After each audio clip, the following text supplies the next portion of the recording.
Bienvenue sur ce webinaire. On va attendre que tout le monde se connecte. Aujourd'hui, l'objectif, ça va être de vous présenter comment booster vos formations grâce à l'IA et aussi et surtout comment les déployer rapidement sur votre LMS. Bonjour Elise, bonjour, bonjour Lucille. En vous connectant, je vous propose peut-être de nous dire directement dans le chat si vous avez déjà utilisé l'IA pour créer vos formations. Ça peut être intéressant d'avoir quelques informations à ce moment-là. Allez, on va attendre que tout le monde se connecte. Bonjour Valérie, bonjour Benjamin.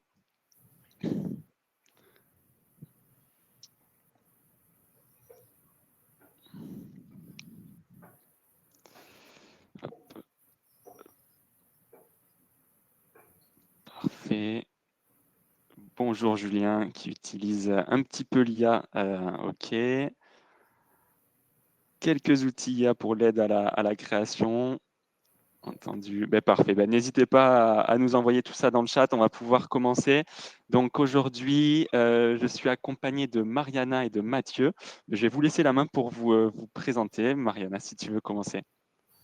Bonjour à tous. Je suis Mariana. Je travaille pour Totara. Et Totara, c'est un LMS et je suis la responsable partenaire. Je travaille avec le partenaire en France aussi, mais aussi sur des autres pays latins. Super, merci Mariana. Mathieu, si tu veux prendre la main pour te présenter. Oui, merci. Bonjour à tous. Donc, Matt Sonati, CEO, cofondateur de Inukufu. On est une entreprise tech et partenaire Totara depuis fin de l'année dernière pour un peu faire découvrir ce super LMS en France avec un support en langue francophone, sur la zone francophone en français et avec plein d'intégrations avec des super partenaires comme notamment EdTech. Voilà. Super, merci Mathieu. Et de mon côté, donc Fabien, Customer Success Manager chez EdTake. Donc mon objectif, c'est d'accompagner l'ensemble de nos clients sur l'utilisation de notre solution. Et je vais revenir un petit peu plus tard sur ce qu'est EdTake, qu'est-ce qu'on propose. Je vous en parle dans quelques secondes, quelques minutes. Allez, je vous laisse la main sur cette slide. Voilà, petite présentation de Inukufu. Donc Inukufu, on a maintenant 5 ans, créé en 2019, avec un gros focus sur le développement de traitement de données et d'IA dans le domaine de l'éducation, de la formation. Et donc après pas mal de R&D et de tests en grandeur nature de ces solutions, maintenant on les intègre dans les plateformes comme notamment Totara. Et vraiment avec l'objectif de fournir des plateformes personnalisées dans l'interface, personnalisées dans le contenu, personnalisées dans le parcours des apprenants et le travail des formateurs.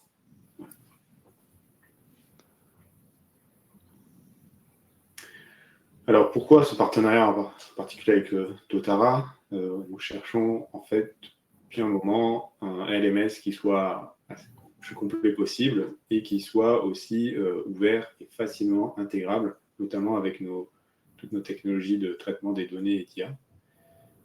Et c'est vrai que Totara, c'est vraiment un LMS qui gagne à être connu en France. Elle offre beaucoup de flexibilité, qui s'adapte. C'est vraiment une plateforme qui peut s'adapter vraiment à plein de cas d'usage différents. Il n'y a pas deux clients de Totara qui vont avoir la même plateforme. Vous aurez vraiment une plateforme qui ressemble à vos besoins. On dit vraiment, Totara, c'est le LMS qui s'adapte à vous et ce n'est pas vous qui vous adaptez au LMS. C'est un LMS qui est reconnu et utilisé par des millions de personnes, puisque tout un réseau de partenaires internationaux, Mariana en parlera, qui dans chaque pays adapte la solution aux besoins. Fonctionnalité complète, vraiment toute la liste des fonctionnalités classiques d'un LMS, vous le retrouvez dans Totara, voire même plus, puisque ça a aussi des fonctionnalités LXP, des fonctionnalités de collaboration, de suivi d'objectifs et de compétences. C'est très customisable. Déjà, au niveau paramétrable, Il y a énormément de possibilités d'adapter la solution, mais en plus, il y a une architecture open source qui permet de développer spécifiquement du code pour s'adapter aux besoins du client. Ça fait le lien d'ailleurs avec les intégrations, hein, beaucoup d'intégrations. Là, on voit un exemple avec EdTech, qui est vraiment un outil fantastique et qu'on a pu intégrer de plusieurs manières d'ailleurs, on vous le montrera. En particulier, un terme un peu technique, c'est FTI, mais voilà, ça offre quand même beaucoup d'intégration. En termes de prix, c'est très compétitif avec les offres du marché, avec un point qui est assez spécifique, hein, c'est que ce n'est pas une offre SaaS. Du coup, vous avez vraiment une plateforme à vous. Vous pouvez décider de là où c'est hébergé, chez vous, par le partenaire, sur un cloud de votre choix. Voilà, ce qui vous permet vraiment d'avoir un contrôle là-dessus. Et il y a tout un écosystème de partenaires qui est là pour vous accompagner. Vous pouvez même éventuellement changer de partenaire si ça ne se passe pas bien avec le partenaire avec lequel vous êtes. Et ce qui nous force aussi, nous, en tant que partenaire, à vraiment être orientés sur une qualité de service la plus satisfaisante pour vous. Voilà. Mariana, je te passe la main pour présentation. Oui, merci beaucoup Mathieu, très bien expliqué. Bon, à Totara, c'est un LMS qui est né en Nouvelle-Zélande et aussi en Angleterre, c'est-à-dire que nous avons ces deux équipes qui travaillent ensemble. Mais nous avons, comme Mathieu a mentionné, nous avons une networking de partenaires, de 80 partenaires aujourd'hui. Et nous travaillons localement avec nos clients parmi ces partenaires. Et d'ailleurs, nous sommes très, très, très heureux d'avoir Ainokifu comme partenaire en France.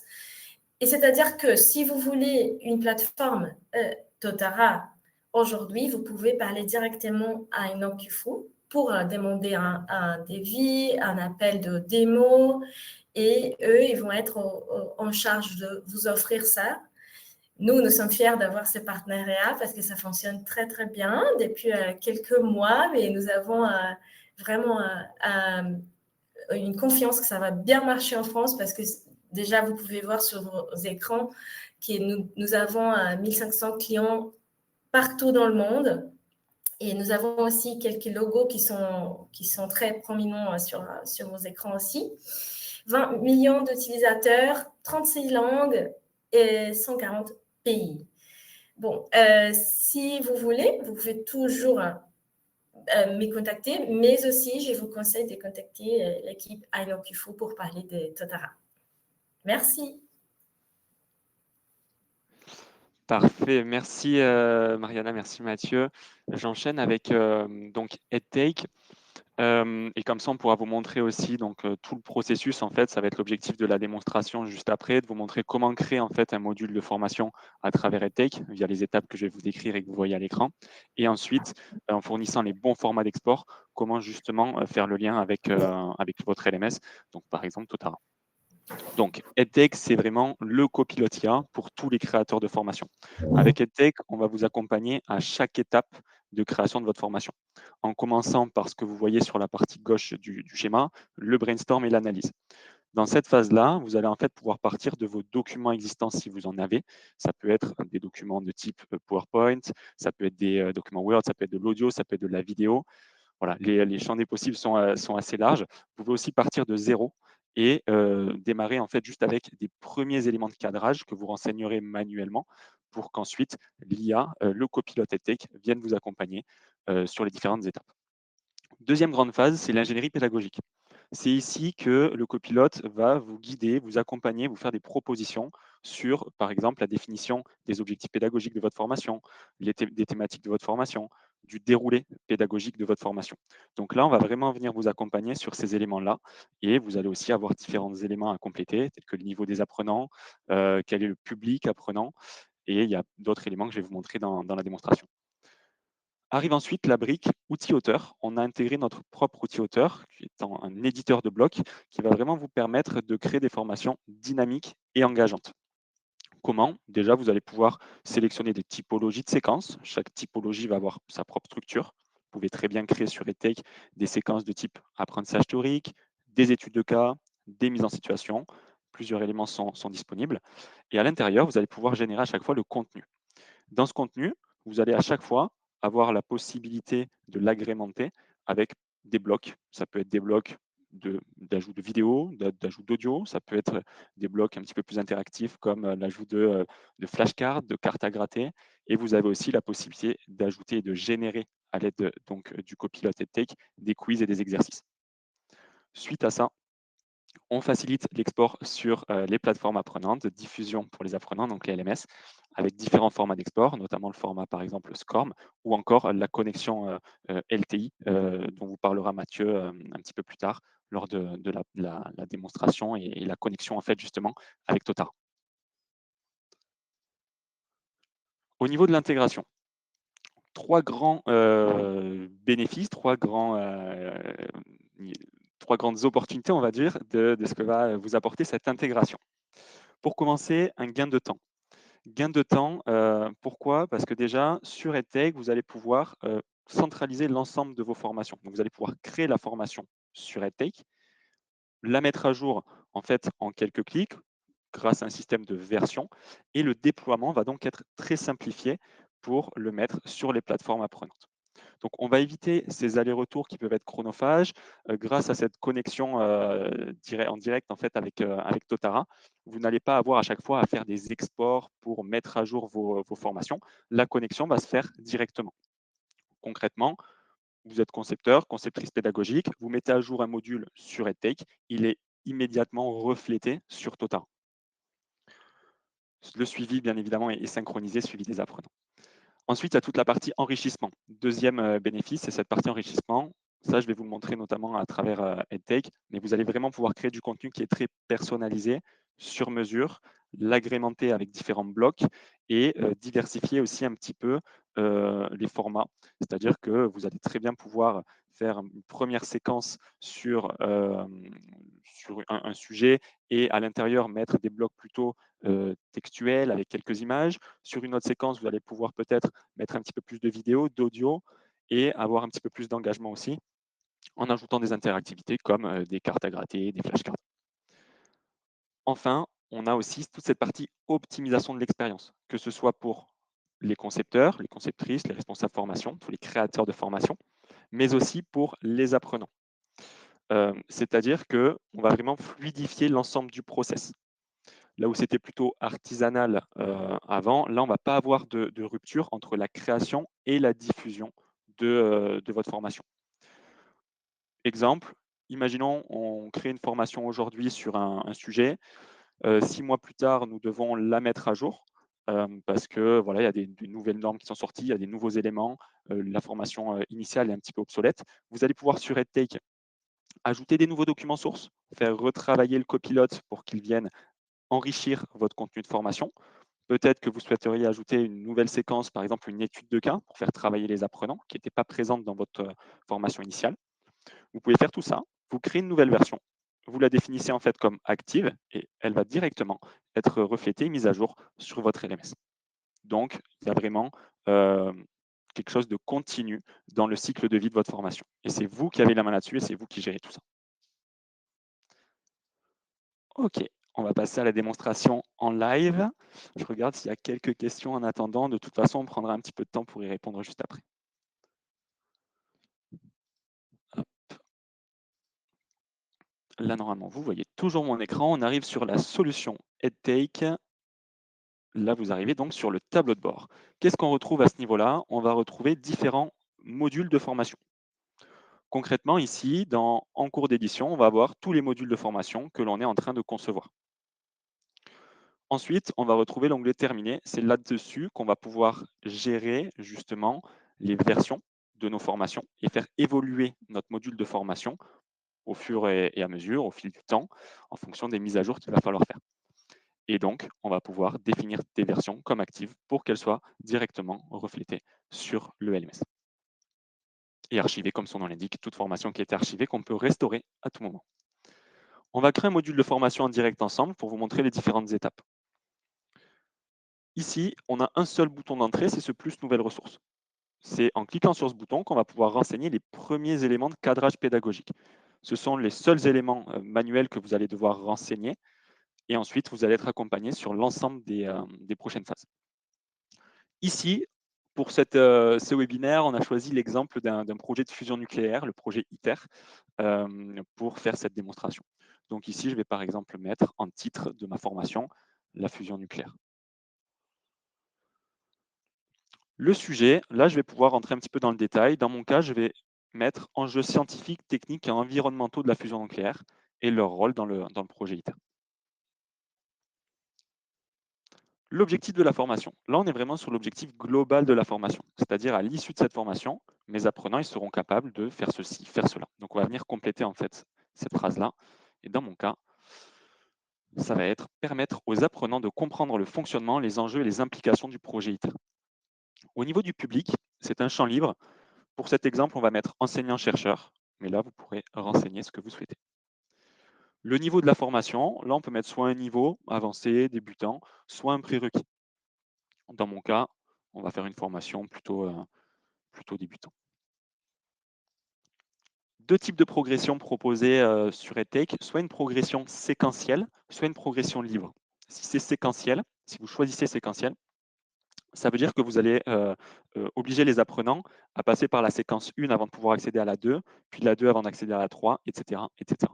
Si c'est libre, l'apprenant peut naviguer dans les différents chapitres comme il le souhaite. Ici, on est en capacité de générer du contenu en différentes langues, donc en français, en anglais, en espagnol, en allemand, en italien ou en portugais. Donc ça, voilà, on s'adapte justement aux différentes langues. Je continue et là, j'arrive sur la partie ajout de documents sources. Donc c'est ici qu'on va pouvoir ajouter notre existant. Donc là, on pourrait très bien ajouter des fichiers, l'audio, de la vidéo, de l'URL ou du texte, ou bien on peut continuer sans document, comme je vous l'ai dit lors de la présentation, la slide juste avant. Dans mon cas, je vais ajouter des fichiers. Et quand on clique sur fichier, là, on va avoir deux options. La première, c'est de limiter l'IA aux sources. Dans ce cas-là, l'IA va vraiment aller piocher que dans vos documents sources pour générer du contenu de formation. Ça permet notamment d'éviter les hallucinations et d'avoir un périmètre très défini et balisé à ce niveau-là. L'autre option, c'est d'ajouter un document source, mais de ne pas limiter l'IA aux sources. Et dans ce cas, ce que va faire l'IA, c'est qu'elle va faire un focus sur vos documents, mais elle va venir enrichir avec de la donnée externe. Une autre option, c'est d'extraire les images de vos documents sources pour constituer une bibliothèque graphique, une petite bibliothèque dans laquelle vous allez pouvoir piocher pour alimenter votre contenu de formation. Dans mon cas, je vais ajouter un document PDF pour créer cette formation. Et je vais extraire les images. Je continue. Et donc ici, ce que va faire l'IA, elle va venir initialiser mon module de formation. Elle va me faire passer par trois phases. Une phase de définition des thématiques de la formation, de définition des objectifs de la formation et enfin du résumé. Et ensuite, on arrivera sur notre module. Donc on y est déjà. Ici, on a deux options. EdTech, c'est vraiment un copilote. Donc les pilotes de vos formations, c'est vous. Donc EdTech est vraiment là pour vous accompagner. Donc vous avez toujours la main. Vous pouvez le faire manuellement. Donc ici, soit générer les thématiques à l'aide de l'IA, soit les rédiger manuellement. Dans mon cas, évidemment, je vais les générer à l'aide de l'IA. Et en quelques secondes, je vais avoir une proposition de thématique. Les voici. Donc là, fonctionnement du tokamak, qui est le réacteur notamment du projet ITER, principe de la fusion nucléaire, le rôle du projet ITER, etc., etc. Tout ça, on va pouvoir venir le modifier et itérer dessus, soit manuellement, soit encore une fois, en sollicitant l'IA, et ici en renseignant une instruction. Par exemple, on conserve ces thématiques et ajoute une thématique sur le traitement des déchets nucléaires, par exemple. Je continue. C'est le même principe et le même process pour la génération des objectifs pédagogiques. Donc là, je vais pouvoir cliquer sur générer les objectifs. Et là, on va venir générer un panel d'objectifs pédagogiques en lien avec vos éléments de cadrage et vos documents sources. On se base entre autres sur la taxonomie de Bloom pour générer ces objectifs. Je continue. Et j'arrive sur le résumé de la formation que je peux encore une fois générer à l'aide de l'IA. Donc en 3 clics, j'ai obtenu les thématiques, les objectifs pédagogiques et le résumé de la formation que je peux modifier. Je valide. Et là, j'arrive sur mon module de formation. Premier onglet, c'est l'onglet cadrage. C'est toutes les informations qu'on vient de compléter ensemble. Les informations générales, le résumé, les thématiques et les objectifs. Deuxième onglet, c'est l'onglet séquence. C'est ici qu'on va pouvoir générer tout un déroulé pédagogique de notre formation. Mais avant ça, on peut très bien aller dans un autre onglet qui s'appelle Sources. Et c'est ici que vous allez retrouver vos documents sources et que vous allez pouvoir en ajouter des nouveaux. Donc par rapport à ce que je disais précédemment sur la mise à jour de contenu de formation, une fois que vous avez fait votre formation, que vous avez déjà généré le déroulé et le contenu, vous pouvez très bien après revenir sur votre formation et ajouter des nouveaux documents sources pour refaire travailler justement l'IA et générer du contenu qui est plus à jour et plus en adéquation avec les nouveautés actuelles du marché si c'est sur un sujet comme ça. Côté média, on va retrouver une bibliothèque média. On va avoir les images qui ont été extraites de nos documents sources. Chaque image, hop, je vais en sélectionner plusieurs, on va pouvoir analyser chacune des images. Cette analyse va permettre d'avoir et d'associer une description textuelle en fait à nos images. Et grâce à cette description, on va pouvoir se baser sur vos images aussi pour générer du contenu. On va pouvoir intégrer vos images automatiquement dans votre contenu de formation. Et c'est également important pour la partie texte alternatif et toutes les notions d'accessibilité. Donc là, très rapidement, comme vous pouvez le voir, on a une description qui a été faite assez détaillée de notre image. OK, je passe maintenant sur le déroulé pédagogique. Donc une fois que j'ai complété ces éléments-là, je vais pouvoir générer tout un chapitrage, tout un déroulé pédagogique de mon module de formation sur la fusion nucléaire. Là, pareil, ça va prendre quelques secondes. Et on va avoir vraiment plusieurs séquences. Le plus souvent, on va commencer avec une séquence de type introduction. On terminera avec une séquence de conclusion sur cette génération. Et entre les deux, on va retrouver des séquences de type apprentissage théorique. Et parfois, en fonction des documents sources, en fonction du cadrage, des séquences de type étude de cas et mise en situation. Voilà ce que me propose donc le copilote EdTech. Une introduction à la fusion nucléaire. On retrouve la typologie, le titre et le résumé de notre séquence avec les concepts clés à aborder. Les concepts clés, ce sont les petites cartes que vous voyez ici. Confinement magnétique, sécurité des réacteurs de fusion, etc. Une séquence sur le fonctionnement du tokamak, les enjeux scientifiques, et ensuite, on arrive avec une étude de cas sur le projet ITER, une mise en situation sur une simulation de maintenance du tokamak, et on terminera avec une conclusion. À chaque fois, vous avez la possibilité évidemment de tout modifier et d'ajouter des séquences intermédiaires si vous souhaitez retravailler un petit peu ce squelette qui a été généré à l'aide de l'IA, soit par de l'ajout manuel, soit par de la génération à l'aide de l'IA, juste en mentionnant le sujet à traiter, la typologie de séquence que vous souhaitez avoir. Une fois que c'est fait, que vous avez bien travaillé sur votre déroulé pédagogique, vous allez pouvoir cliquer sur une séquence pour rentrer dans cette séquence et venir générer du contenu. Quand on génère du contenu, on va pouvoir dire ce que l'on souhaite générer. On peut générer le cours c'est obligatoire.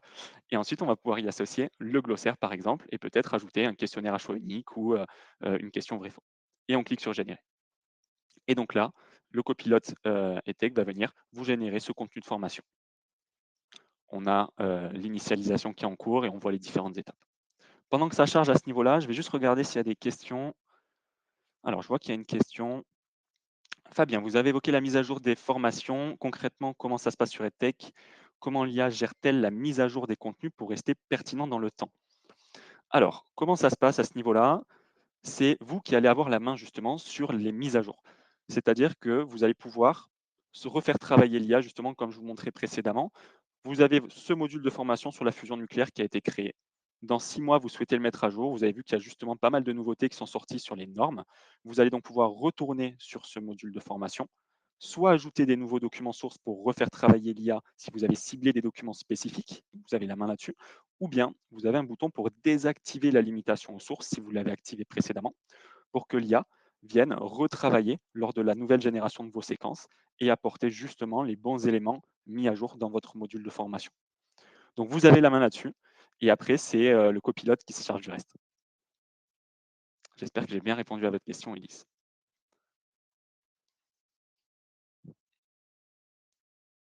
Hop. Parfait.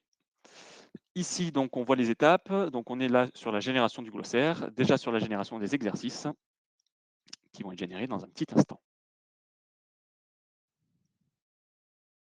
S'il y a d'autres questions, n'hésitez pas. Suite à cette génération, je vais vous montrer justement la partie outils auteur. Donc, comment agrémenter, ajouter des blocs qui vont permettre d'avoir du contenu dynamique et engageant. et ensuite on basculera sur la partie export. Donc voilà ce que me propose donc EdTake. Un premier bloc, le bloc, c'est ce que vous voyez entre les deux pointillés. Un premier bloc, introduction au tokamak. Un deuxième bloc sur les principes de base du tokamak. Et ensuite, on va avoir d'autres blocs. Donc là, on a par exemple un bloc, on est en train de travailler justement sur une suggestion d'image en lien avec les sujets évoqués. Et en dessous, voilà, on a donc différents blocs de texte. Si je continue, on arrive sur le glossaire que j'ai demandé à générer. Et ensuite, on retrouve les exercices. Donc moi, j'ai demandé un vrai-faux. Le voici. Le tokamak utilise des champs magnétiques pour confiner et contrôler du plasma chaud vrai. Et on a l'explication qui a été générée en dessous. Et on a ici le questionnaire HONI qui a été généré également. Ce que je vais pouvoir faire à chaque fois, là on est sur un contenu textuel qui a été généré, mais à chaque fois je vais pouvoir ajouter des blocs. Donc en cliquant sur ce petit bouton plus, je vais pouvoir ajouter des blocs de texte, donc des titres, on va pouvoir régénérer des paragraphes pour venir détailler des concepts, ajouter et venir justement peut-être refaire travailler l'IA sur des nouvelles notions. On va pouvoir ajouter des citations, du code et des équations. On va aussi pouvoir ajouter des listes, donc là, divers types de listes. Ça peut être des listes à puces, des listes numérotées, des timelines, peut-être pour montrer un process, une chronologie. On a toute une partie image avec différentes structures, peut-être pour ajouter des carousels d'images, des images et du texte pour expliquer encore une fois une notion qui est sur une image. On va pouvoir ajouter plusieurs éléments multimédia, donc des liens embed, des liens externes, des vidéos, de l'audio. On va pouvoir ajouter aussi des éléments d'interactivité, tels que des flashcards, des comparaisons d'images et des cartes à gratter. Et ensuite, tout un panel d'exercices, QCM, QCU, vrai faux, liste à trier, avec plusieurs que vous allez pouvoir générer à l'aide de l'IA. Je vais vous montrer concrètement ce que ça donne sur un module qui est finalisé, pour que vous puissiez vous projeter. Je vais aller justement sur le projet ITER qu'on avait préparé en amont. Juste ici, je vais aller par exemple sur cette séquence, sur les principes de la fusion nucléaire. Donc là, je suis toujours en vue concepteur. Donc voilà ce que je peux créer. Juste ici, on a ajouté un titre, Introduction à la fusion nucléaire. On va pouvoir paramétrer toute une charte graphique sur EdTech pour avoir vraiment des éléments de personnalisation en termes de couleurs. On va aussi pouvoir ajouter des animations de blocs pour créer du contenu qui est aussi dynamique. Ici, on a donc ajouté une vidéo qui a d'ailleurs été générée par l'IA. En dessous, on a ajouté un paragraphe. Donc, ce paragraphe a été généré à l'aide de l'IA. On a ajouté un lien externe qui fait donc une redirection sur un site internet, un lien embed, donc une vidéo YouTube. Ici, on va retrouver un questionnaire vrai-faux qui peut donc apparaître un petit peu où on le souhaite parce qu'on a vraiment la possibilité de venir remonter ou faire descendre des blocs. Donc voilà un petit peu ce que ça peut donner. Je vais juste aller juste ici, on va ajouter un bloc ensemble, par exemple juste ici, côté multimédia. Si on ajoute un lien embed, on va pouvoir justement aller solliciter Ainokufu donc, et venir ajouter de la vidéo, du podcast, quelque chose qui est déjà sur étagère et qui est déjà disponible via cette partie curation de contenu et donc moteur de recherche ici. Donc là, on pourrait par exemple très bien mettre le projet ITER. Vidéo, là on a plusieurs filtres, on va pouvoir rechercher, on va pouvoir mettre par exemple que du gratuit, on va pouvoir mettre si c'est en français ou en anglais, dire la durée que l'on souhaite, donner du moins un filtre. Et ici, on va par exemple pouvoir ajouter cette vidéo, conférence sur l'avancement du projet ITER, je viens l'ajouter, et elle va venir s'intégrer directement dans mon contenu. Bon, là ici, mon lien n'est pas disponible, mais si j'en ajoute un autre, la vidéo va venir s'intégrer directement. Donc voilà comment on va pouvoir venir aussi agrémenter le contenu. Ce que je vais vous montrer maintenant, c'est la prévisualisation. Donc, une fois que tout ça est fait, une fois qu'on a fait tout notre contenu est prêt, on va pouvoir le prévisualiser pour voir ce que ça donne justement pour l'apprenant. Comment ça se passe à ce niveau-là? Je clique sur prévisualisation apprenant. Et là, je vais retrouver ma formation. Donc, je suis apprenant. J'arrive par exemple sur Totara. J'ai fait cette connexion LTI que va vous présenter Mathieu juste après. Et j'arrive sur ce module de formation sur le projet ITER. Je découvre le résumé. Je vais pouvoir cliquer sur démarrer le cours. Et là, j'arrive donc sur ma première séquence d'introduction. Je suis apprenant, je vais pouvoir la consulter, lire la vidéo directement. Je vais pouvoir retrouver ici l'image qui vient s'intégrer et je vais pouvoir cliquer sur chapitre suivant. Donc à chaque fois, je vais pouvoir avancer comme ça dans mon contenu de formation et faire aussi toutes les activités qui sont présentes. Donc voilà un petit peu ce que ça donne pour l'apprenant. Ici, sur cette question, j'ai répondu faux. J'ai le retour apprenant qui vient d'être mis juste en dessous. Et on a ajouté évidemment toute la partie accessibilité. Donc ici, l'apprenant, tout ça c'est embarqué dans le format SCORM, c'est embarqué aussi donc, via cette connexion LTI. Donc, par exemple, si l'apprenant est dyslexique, il va pouvoir cocher dyslexie et le contenu va venir s'adapter directement pour que l'apprenant puisse suivre la formation. Et en bas à gauche, on a aussi le déroulé pédagogique pour pouvoir naviguer librement dans notre formation. Donc là, j'arrive par exemple sur le fonctionnement du tokamak. Ici, on a une comparaison d'images. Et donc voilà, on va pouvoir suivre notre formation. Ici, on va retrouver les différents formats d'export. Au niveau des formats d'export, voilà ce qu'on propose. On va proposer de l'export SCORM, on a un export H5P, on a un export DocX, un export PowerPoint. On a un export Moodle XML également et un lien public pour permettre de partager justement le contenu. Est-ce qu'il y a des questions? Alors oui, je vois qu'il y a pas mal de questions. On va peut-être prendre quelques questions et ensuite on va. Après, je te passerai la main, Mathieu, pour montrer la suite. OK. Alors, hop. Peut-on intégrer des formations existantes et les modifier? Alors, ce que vous allez pouvoir faire, c'est partir en effet de votre contenu existant. Si vous avez déjà des formations qui sont existantes, format PDF, PowerPoint ou même quelque chose qui est plus même sur du présentiel, filmé en vidéo, vous allez pouvoir en fait l'utiliser comme base, donc le mettre en tant que document source pour ensuite créer de la formation, challenger aussi peut-être un petit peu ce qui avait été fait précédemment pour y apporter des nouveaux éléments. Donc en effet, c'est possible de partir de formations existantes, donc de les déposer en document source.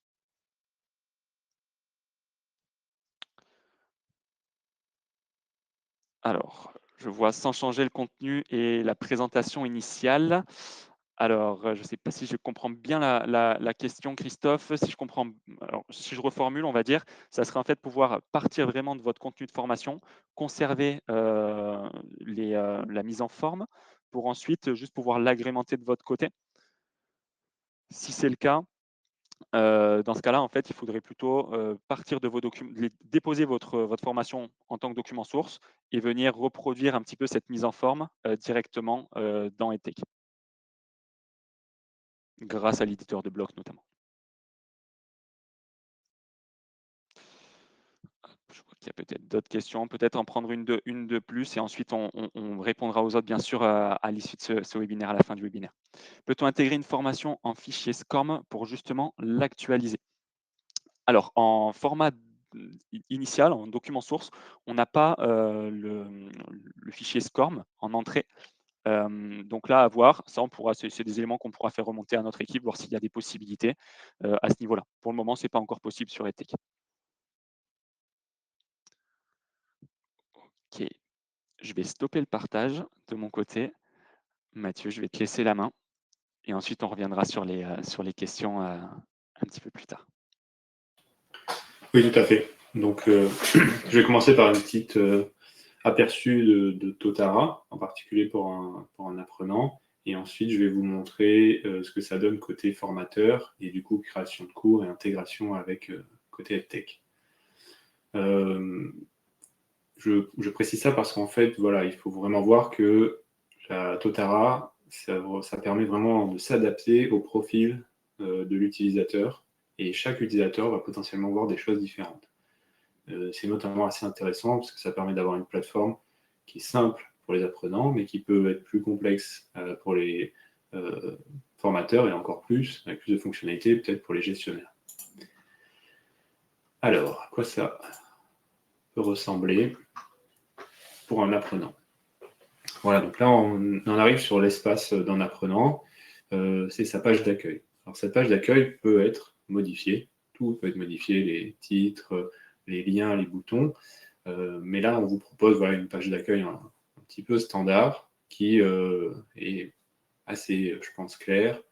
On a un bouton qui permet d'explorer le catalogue, donc, notamment si vous voulez vraiment donner accès à toutes les formations possibles et une espèce de consultation et de choix un peu libre des formations pour l'apprenant, mais on peut aussi imaginer quelque chose de beaucoup plus directif avec directement les formations qu'il a à faire et ni plus ni moins. Donc Totara, comme beaucoup d'LMS, intègre l'IA. Donc là, par exemple, on a une intégration de l'IA avec un assistant. Ça, c'est assez utile pour les apprenants ou les personnes qui peuvent être un peu perdues au début. Et ben là, ils vont pouvoir interagir avec l'assistant. L'assistant va pouvoir un peu les guider dans la plateforme s'ils ne savent pas par où commencer. Et aussi, quelque chose d'assez intéressant, c'est d'essayer de minimiser le nombre de clics pour que la personne, elle reprenne où elle en était. Parce qu'on sait bien que lorsque les gens font une formation, ils ne vont pas le faire en une fois, et ils n'ont pas envie de chercher à chaque fois où est-ce que j'en étais. Voilà. Donc là, en un clic, ils reviennent sur les dernières cours, les dernières ressources qu'ils ont consultées. Sur le côté, il y a un menu de navigation. Alors, ce menu peut être partout, hein. On peut le mettre en haut, sur le côté. C'est vrai que de plus en plus, dans les interfaces, ça revient souvent de le mettre sur la gauche.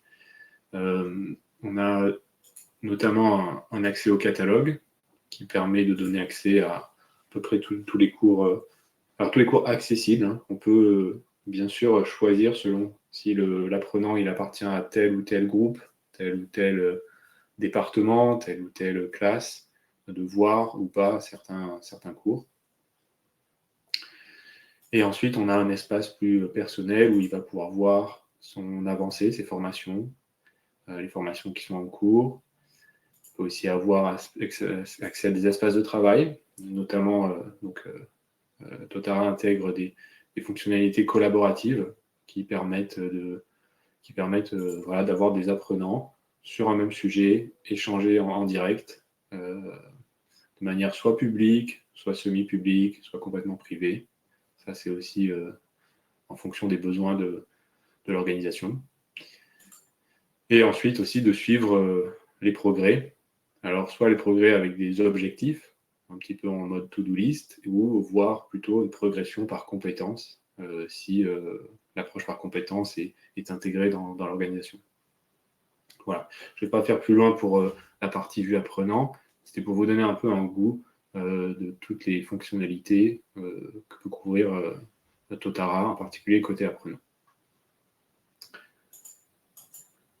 Je vais passer maintenant à la partie formateur. Alors voilà.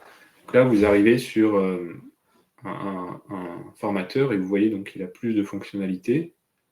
Alors ce menu, on peut le déplier pour avoir plus de détails. Bien sûr, la partie explorer, apprendre reviennent, mais il a aussi la partie gérer, qui va notamment lui permettre de voir des rapports. Donc là, par exemple, on peut voir des rapports type achèvement de cours. On peut les voir à l'échelle organisation ou à l'échelle de l'individu ou à l'échelle du cours. Enfin, il y a plusieurs vues. Il y a toute une série de rapports un peu classiques qui sont pré-fournis et on peut aussi, bien sûr, avec un éditeur de rapports, créer des rapports. C'est un outil qui est assez puissant pour suivre et puis aussi faire du reporting, puisque c'est quand même une part importante de la formation. Bien là, on a un outil qui rapidement permet de récupérer ces données-là. Et ensuite, il y a tout ce qui est création de cours, avec notamment la possibilité de s'intégrer avec des outils auteurs, en particulier comme EdTech AI. On peut mettre directement le lien et être directement connecté à l'outil auteur, sur lequel on va pouvoir, comme l'a montré, mince, je ne sais plus ton nom, mais voilà, comme on l'a été montré précédemment, on va pouvoir de suite changer, faire évoluer, affiner les formations. On a aussi, je peux le montrer rapidement, puisque ça a été aussi montré, une de nos technologies, c'est un moteur de recherche de ressources éducatives. Ce moteur de recherche est aussi intégré dans Totara. Là, par exemple, on veut aussi chercher du contenu sur le projet ITER. Et pareil, on va avoir des résultats, des ressources éducatives qui remontent.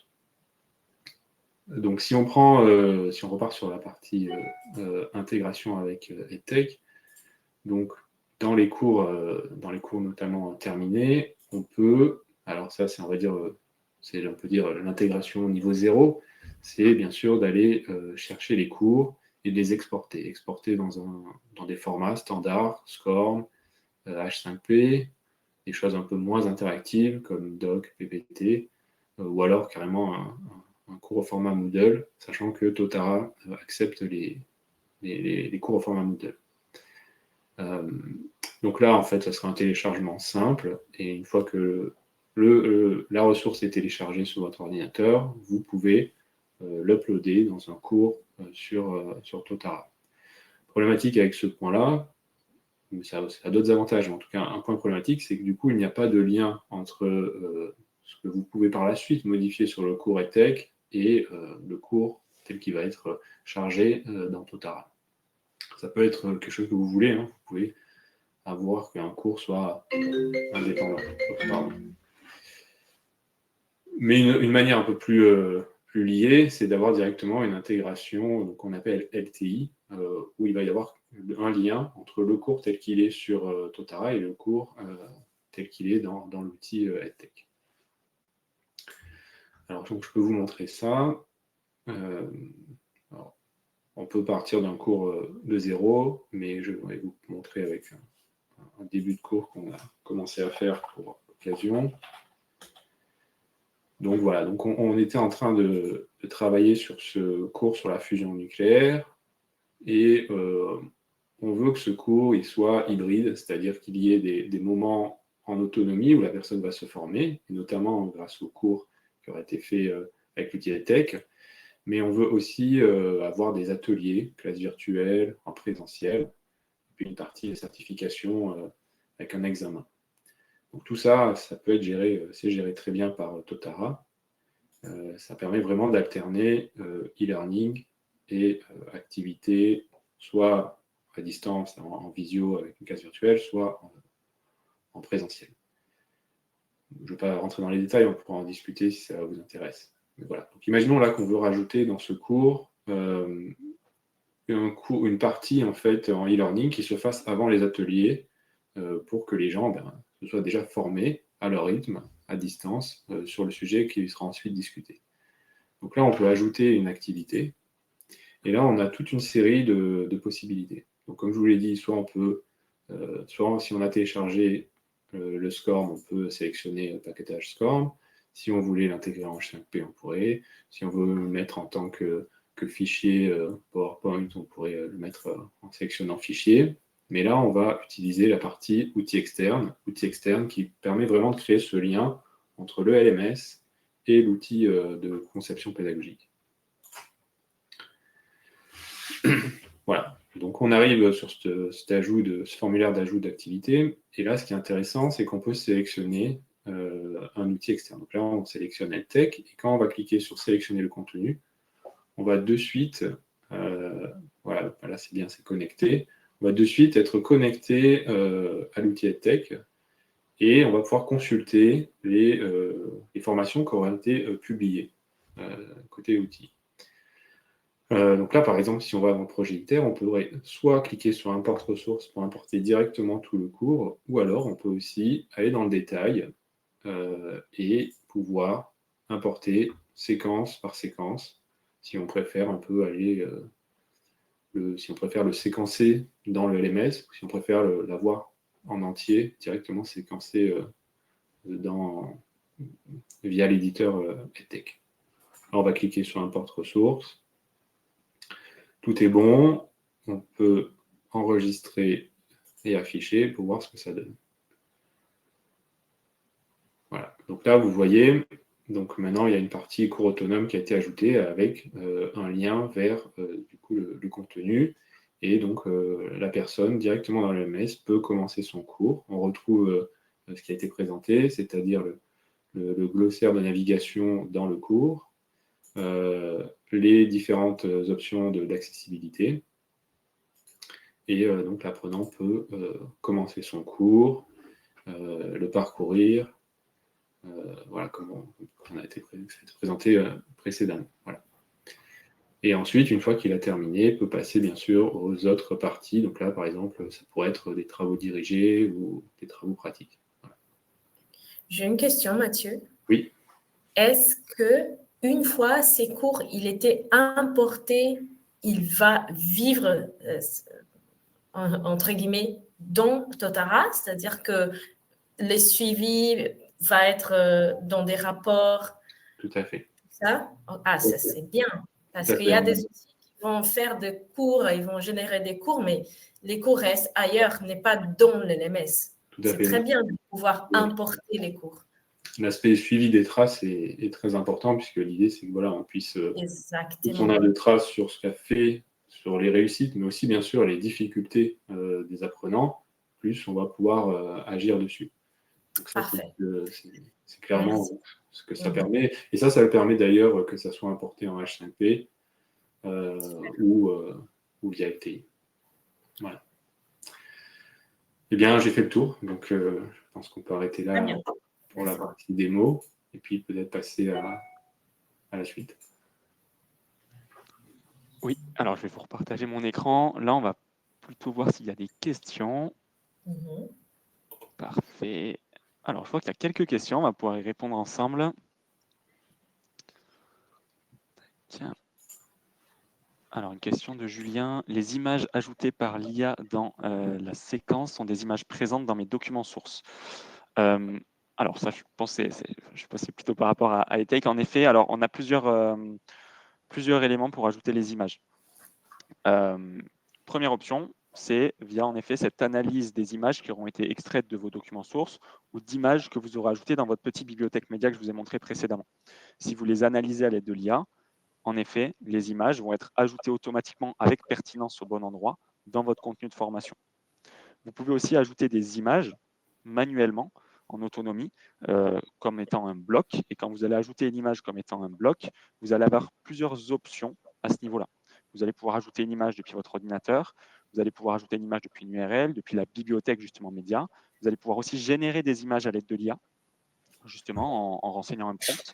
Ou bien vous allez aussi pouvoir solliciter d'autres fournisseurs de contenu qui sont présents sur la solution eTake. Voilà, pareil, vous allez pouvoir faire une petite recherche pour trouver vos images.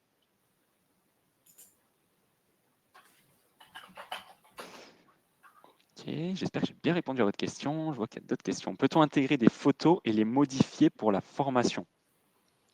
Alors, vous allez pouvoir en effet intégrer vos images dans la bibliothèque d'images. Pour la partie modification, alors sur eTake, on travaille sur pas mal d'éléments, notamment sur cette partie image. Pour le moment, on ne va pas pouvoir, via eTake, venir déposer une image et demander de la modifier pour qu'elle s'adapte peut-être à votre formation. Ça, ce n'est pas encore possible. On est en train d'évaluer pas mal de pistes sur ce type de sujet. Il y en a bien d'autres, mais pour l'instant, en tout cas, les images que vous allez intégrer vont être après insérées telles quelles dans eTake. Ce que vous allez pouvoir faire, vous allez pouvoir appliquer par contre des masques sur ces images.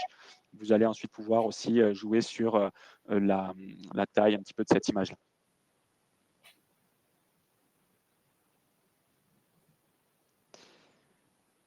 Les vidéos générées par l'IA sont générées dans eTake ou d'autres outils. Avons-nous la main sur les vidéos ou photos créées, ajouter certains éléments grâce à des prompts? Alors, sur la partie vidéo, ce que je vous ai montré, les vidéos qui avaient été générées à l'aide de l'IA, c'est quelque chose, encore une fois, sur lequel on travaille. Notre objectif, c'est de mettre à votre disposition le plus d'éléments possible. Donc, on travaille sur la partie avatar IA. Voilà, voire aussi pour se connecter avec des partenaires qui font ça très bien et mettre ça à votre disposition. Donc ça, pour l'instant, c'est en recherche de notre côté. On verra s'il y a de la faisabilité du projet derrière. Donc pour l'instant, ce sont des vidéos qui ont été générées avec d'autres outils. Mais vous, en tout cas, sur la partie photo, en effet, vous avez la main pour générer à l'aide de l'IA des images. Je vais vous repartager mon écran, comme ça je pourrai vous montrer en direct en attendant que une autre question arrive.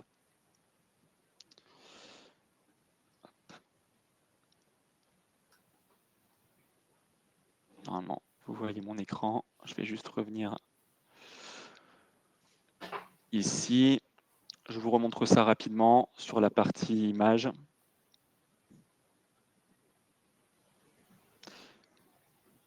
Donc voilà, cette vidéo a été générée justement à l'aide de l'IA avec une solution. Et après, on a pu l'intégrer en ajoutant un lien, un blog vidéo juste ici.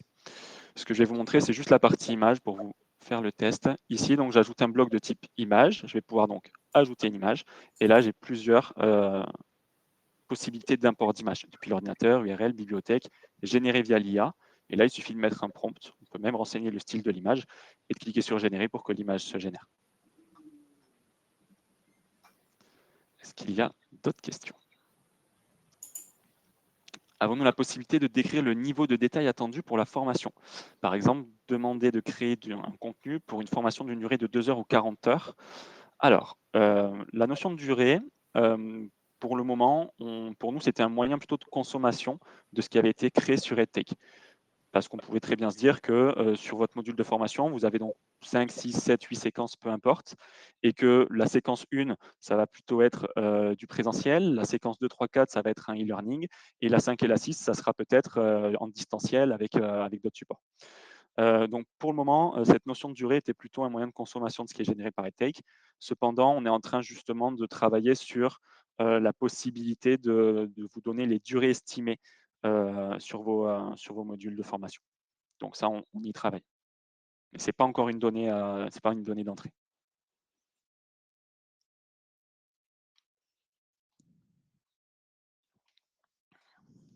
Alors, une autre question, si j'ai bien compris ce qu'a évoqué Mariana, si j'intègre une ressource EdTech dans Totara via la connexion LTI, j'aurai bien mes statistiques apprenant dans le LMS. Mathieu, Mariana, je vous laisse y répondre. Je peux rebondir effectivement. Oui, alors effectivement, l'idée c'est de récupérer les traces d'apprentissage. Donc les traces d'apprentissage, ce sont toutes les actions que vont faire un apprenant. Alors, peut-être vous le savez, mais par exemple, SCORM, malheureusement, limite assez les traces qu'on peut récupérer. On n'a que les traces d'inscription, de démarrage, de fin de cours. Mais l'idée, bien sûr, c'est d'aller plus loin, c'est d'aller avoir des traces qui vont même jusqu'à, par exemple, la bonne ou la mauvaise réponse à un quiz, puisque ça, c'est quand même des indications de ce qui est maîtrisé ou pas maîtrisé ou en cours d'apprentissage. Voilà, donc nous, c'est un peu technique, mais derrière chaque LMS, on met en place ce qu'on appelle un LRS, un Learning Record Store, qui permet de récupérer toutes ces traces qui peuvent venir d'ailleurs d'outils multiples, de manière à ce que ensuite, lorsqu'on fait des rapports, on a une vue globale des traces de ce qu'a fait l'apprenant, et pas que les traces macro de navigation, par exemple dans le LMS. Et justement, pour faire le parallèle aussi, sur EdTech, on a la possibilité de créer des séquences de type évaluation, où il y a des questionnaires donc, que vous pourrez ajouter. Et donc ça, le score et le suivi se fait, voilà, comme l'expliquait Mathieu, après sur le LMS. L'information est bien transmise. Une autre question, concernant les rapports Totara, existe-t-il des outils de déclenchement automatique d'alerte notification en fonction des achievements pour maintenir l'engagement de l'apprenant? Oui, tout à fait. Il y a un système de notification assez puissant dans Totara qui permet de gérer d'un seul centre de notification, que ce soit les notifications plutôt d'inscription, d'alerte d'événements à venir, ou alors que ce soit des notifications liées à des activités. Attention, vous devez terminer cette activité avant ce moment-là. Attention, vous n'avez pas encore obtenu le niveau requis. Donc, tout ça, ça peut se paramétrer dans l'outil notification, effectivement. Sans parler d'IA adaptative, qui est un sujet qui est en cours de développement, pas encore en production, mais qui est dans les cartons, où carrément, voilà, on repère qu'il y a, par exemple, un apprenant qui a des difficultés récurrentes sur un concept, automatiquement lui suggérer alors soit des contenus qui auraient été créés, par exemple, avec l'outil EdTech, soit des ressources existantes, des vidéos YouTube, des MOOC, qui pourraient remonter de notre moteur de recherche. Donc, de manière à avoir on va dire des pistes de remédiation. C'est-à-dire pas que de l'alerte, on a détecté qu'il y avait un problème, mais aussi de permettre de passer à l'action par l'apprenant, avec ou sans validation par les formateurs, selon les cas. Voilà.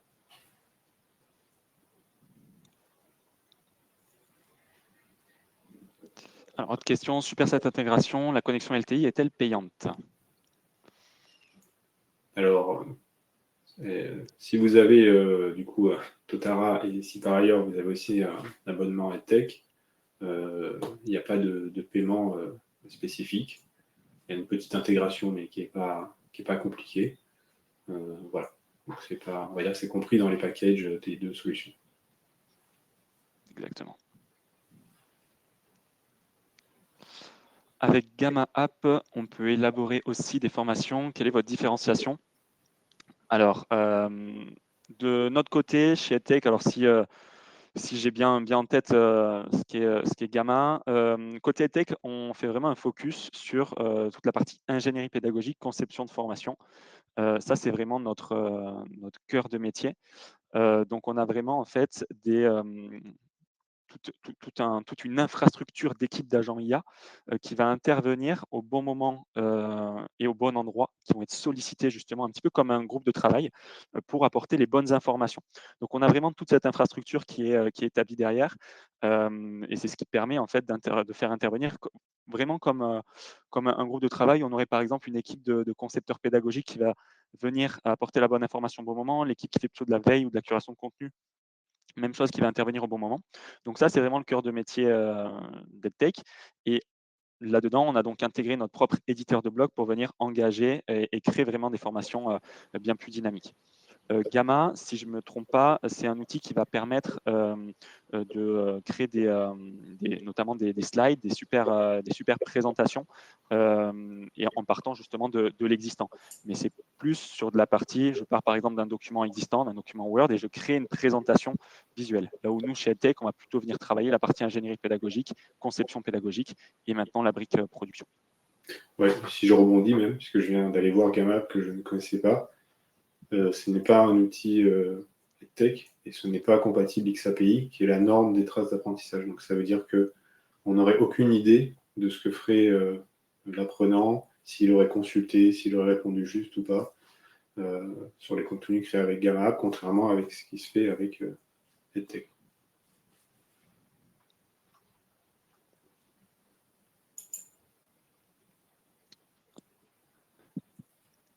Alors, EdTech fonctionne avec un système de crédit. Quel volume de cours peut être créé avec les crédits? Donc, prévoir 100 crédits pour un cours de 100 pages, par exemple.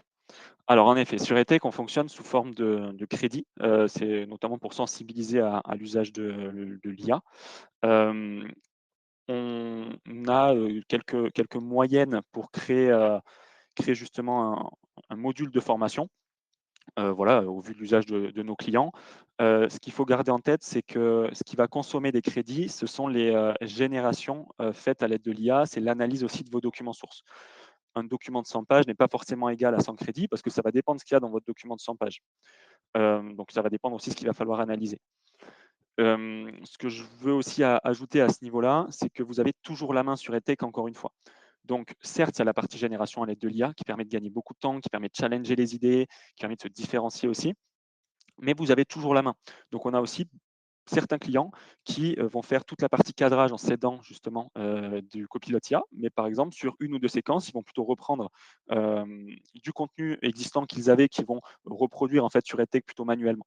Donc à ce niveau-là, la consommation de crédit va varier en fonction des usages que vous allez en faire. Vous avez une notion de chiffre clé sur EdTech qui vous permet d'avoir justement ce tracking et de savoir un petit peu où vous en êtes dans votre consommation de crédit, quelles ressources à consommer, quoi.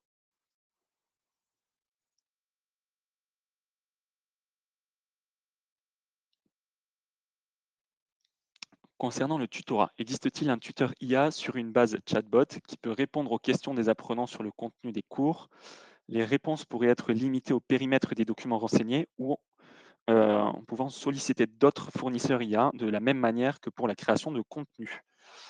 Alors, je ne sais pas, Mathieu, si tu veux prendre la main sur cette question, comme on parlait un petit peu de tuteur, je te laisse la main. Oui, tout à fait. C'est une vaste question. Et en fait, surtout derrière, à chaque fois, ces questions de tuteur IA, je pense qu'il y a plusieurs sous-usages. Et donc actuellement, non, il n'y a pas, en tout cas, sur Totara, un tuteur, on va dire, qui ferait ça de manière, on va dire, globale. Par contre, on a plusieurs possibilités d'utiliser l'IA. Donc, par exemple, comme je l'ai montré, on a un assistant IA qui va plutôt être en front page, qui va plutôt guider l'utilisateur dans ce qu'il peut devoir faire, dans ce qu'il peut vouloir chercher sur la plateforme.